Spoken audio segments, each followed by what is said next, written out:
210 Boxing TV here with Vergil Ortiz. Vergil, we're here at RGBA, Robert Garcia Boxing Academy, and you're back much sooner than anyone expected. Yeah. Obviously, the last fight, very quick and everything. Before I get to your next fight, did you get what you wanted out of that first fight back? Yes and no. Yes, because we wanted to make sure that I could make the weight and I'm healthy and I felt good in camp. The outcome of the fight is the part where we were a little disappointed, but it was more of I didn't get to knock out the other guy like I wanted to, but it was coming anyways. Some people were saying, oh, he got a free stoppage. It was coming, it was coming within the next 30 seconds, so I'm not worried about that. But what's important is that we're healthy, we're staying active. I feel better than ever, and we're just we're gonna stay active. I interviewed Robert a few weeks ago, and I told him that to me, this is probably like your second chapter in boxing. You went through what you went through and everything. Now you're in a new weight class. You're at 154 and everything. What do you look to bring out in this chapter of your boxing life that you weren't able to do in the first one? Everything's gonna stay the same. We're gonna train hard. We're gonna try to fight the best opposition that's available to us, and we're trying to get that world title. That's really the only new thing that's gonna happen. Everything's gonna stay the same. We stick to the formula. Now, big thing that happened earlier this week on Monday, everybody heard Keith Thurman, bicep injury. No, we don't know if it's torn or anything like that, but we just know it's a bicep injury. They substituted Tim Tszyu's opponent now. They put Sebastian Fundora in there. When you heard the thing about Keith Thurman, did you at any point in time think, hey, what did they call me? Yeah, I thought about it. I did think about it, and if they did call me and they pushed the fight, maybe like 3 or 4 weeks later, just to give me time to get ready, because I've only been in camp for like a week, I'll be more than down to do it. Like I said, we just want to fight the best fights, and that Tim's one of the guys that I'm excited to fight the most. Now, again, you said you're keeping everything the same. Last time you came back to RGBA, how has everything been here, you coming back? Say it again? I was daydreaming. Oh, no. I know you said you're going to keep most of everything the same in the second part. Obviously, you came back to RGBA. How's it feel being back? Oh, it feels great. It feels like we never left.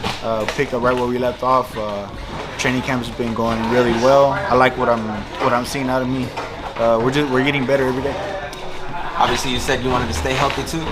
Big concern for boxing fans and everything is just you, how you're feeling, how you're doing. How's everything going on with you?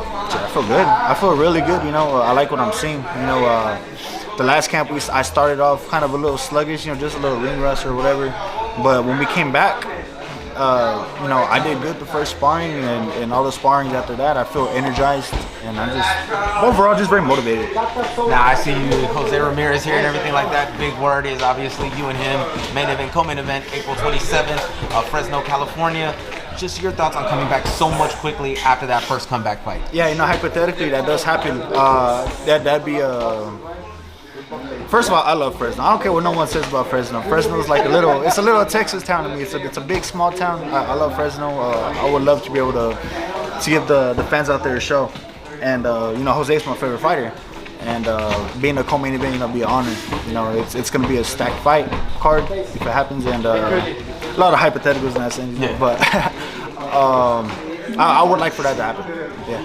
Hypothetically as well, Robert earlier a few weeks back told me that you could later on this year be fighting I believe the WBA champion because you're the mandatory there. Mm-hmm. So this fight is prepping for that one, if it happens on April 27th. Yeah. So, this fight was going to happen regardless if that one happened or not.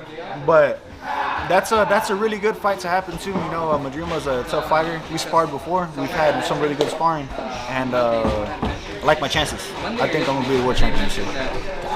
Now, last time we were here, right before New Year's, you told me about your favorite band. Obviously, love asking you questions about things that people may not know about you and everything. Yeah. Back when you were going through your health issues and everything, you tweeted out that you were going to go back to school. Yeah. Did you ever sign up? I did sign up. Yeah. What classes are you taking, and what are you going to school for? So I took business math, and I took Spanish. I had to stop going. I was doing really well, but I had to stop going because I wasn't gonna be able to do the test in person because I ended up coming back to camp. And if you do the classes in person, you have to take the test in person, and they really don't give anyone any leeway unless you're like dying in the hospital. They'll let you like take it, mobile on a laptop or something. But other than that, if you're not dying, you have to show up. And I'm in camp, working still. So, but I was really excited to go back to school. That I'm really good. I like school. I really do. So I like learning new stuff, and I like being in that environment again. So hopefully I can go back soon. That's actually what I was going to ask you next. Is there any way that you found a way to kind of incorporate you being at training camp and at school? Because there's obviously schools that do have online courses and classes. But see, the thing is, I can't do online, man. I need to be in a learning environment. It's like hitting the bag at home. I'm comfortable at home. I can do so much shit at home. Like, I'm distracted at home. At school, if I'm at school, I'm there to learn. You know what I mean? So I have to be in that learning environment. I can't do it online. You can't do an online course. I can't. Oh man. Anything else? Obviously, we know you play the guitar. Yeah. And are you still playing? Are you still doing that? Yeah. I bought my birthday's on Monday, so I bought myself a birthday guitar. Nice. And that shit's tight. I haven't posted it yet. I want to post it. I'm just trying to learn some new shit to post. But man, it's beautiful. It's an Ibanez. It's a TOD10. Tim Henson. Tim Henson is a guitarist in one of my favorite bands called Polyphia out of Frisco, Texas, Dallas area. And I actually got to meet him. He played the national anthem before the Mean Machine fight. He's a really good guitarist. I love his playing. And so I bought his signature guitar, and I love that shit. It's smooth. Now, we were just talking for ring walks. Your dad said The Undertaker. You said Kurt Angle and everything like that. What about wrestling has always caught your attention? I know last time you were here, you were actually Eddie Guerrero shirt. So yeah. So, and I know that we were talking about the Iron Claw, the Von Erich movie too. Uh-huh. So it was like, what about wrestling has always caught your attention? Man, I've always loved wrestling since I was little. I'm not gonna say I'm a wrestling nerd. I know all different, all the guys and all the different matches and stuff, because I don't. But it's very entertaining, and they all got personality. That's something that I feel like I lack. But I'm just being myself. I'm not gonna be. I'm looking at the camera like, oh, why are you next? Type shit. I'm not gonna do that shit. That's just not me. But watching other people do it is entertaining. So the theatrics of it is in you. The theatrics, and plus, not all of it is fake. They're getting slammed. You can't fake getting slammed on the ground. They're getting slapped, and they're doing all this cool like acrobatic shit. Like it's entertaining. That's true athleticism right there, and I love that. I love watching that stuff. Right now, if you were to say who your favorite wrestler is right now, who would it be? So he's not even in the WWE. He's in the AEW. I don't know his name, man. Which one? I can tell you who I think it's MJF. Yeah. Yes. Yeah, he's a heel, and I like that. I like when they play the bad guy. When I watched him for the first time, what made me a fan is actually kind of fucked up.